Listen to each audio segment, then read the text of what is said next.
A Singapore-based budget airline, Jetstar Asia, will be closing its doors after 2 decades in business, having fallen victim to rising costs, higher airport fees and a more competitive market.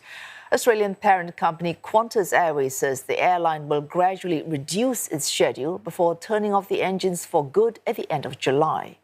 Around 500 employees of Jetstar Asia, from corporate staff to cabin crew, will lose their jobs.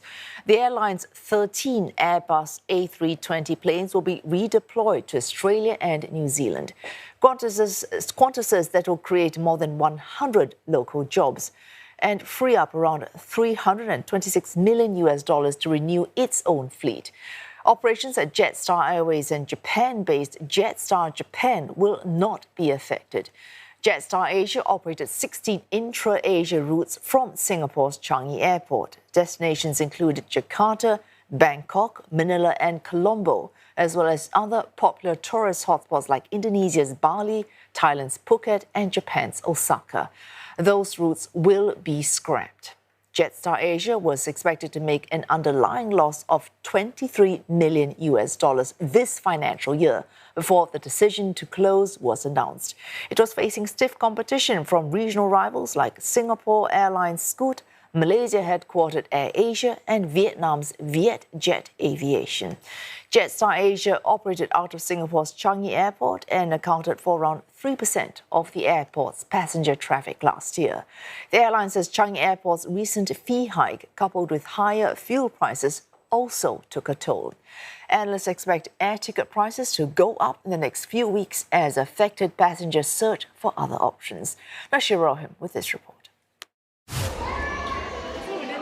Jetstar Asia will be grounded for good on 31st July. It will still operate flights for the next few weeks and gradually reduce its schedule. Changi Airport Group says it is monitoring the 16 affected routes that Jetstar operates. It will engage other airlines to fill the gap if more capacity is needed. CAG is also aiming to restore connectivity on 4 exclusive Jetstar Asia routes, which include destinations like Okinawa in Japan and Wuxi in China. For 20 years, we've offered millions and millions of low fares to customers, but the cost increases we've seen in this market and the competitive pressure as well has meant we're unable to do that. So the model that we operate in, which is all about low fares, is no longer sustainable. Some aviation analysts say while other low-cost carriers innovated to maximize operations, Jetstar Asia's parent company Qantas chose to consolidate its budget airline to focus on its core Australian market. One industry observer says other budget airlines like Scoot could take advantage of the void left by Jetstar Asia.